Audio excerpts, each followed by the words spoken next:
Ito nga pala yung pagbisita natin sa ating kaibigan na nasa Japan. Nakibisita tayo sa kanyang shamuhan, mga idol. Marami siyang mga alagang shamu. Mayroon siyang Daikiri shamu. Pinaris niya sa isang napakagandang hen na shamu. Large size na shamu. Ito yung Daikiri shamu niya, napakaganda dahil street comb at napaka-apwing pa rin ang kanyang pakpak. Maganda ang tayuan ng kanyang Daikiri shamu. Dito naman sa kabilang banda, meron siyang mga shamu.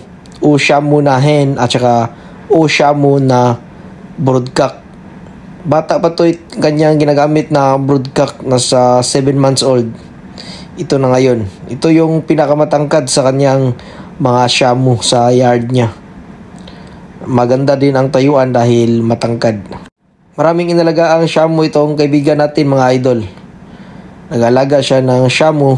Pagtapos ng trabaho, meron siyang kinaaliwan, pinapakain.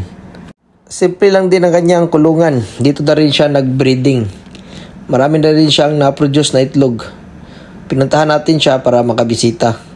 Hindi ko na pinilampas sa pagkakataon makakita ng mga shamu, kaya hinawakan ko na itong kanyang shamu. Napakaganda ng katawan, napakalaki. Ito yun. At saka ang hen na Paris, napakalaking hen din.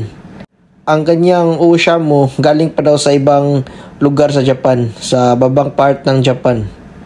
Doon niya na-acquire itong shamu niya, large size. Meron din siya mga Buchiban shamu na galing naman sa mga Hapon na kaibigan niya. Naka-acquire siya ng mga Buchiban shamu na mga medium size. Ito yung inalagaan din niya.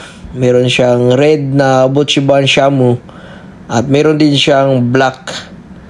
Ang nagustuhan ko sa kanyang yard, itong mga shamu dahil mas maganda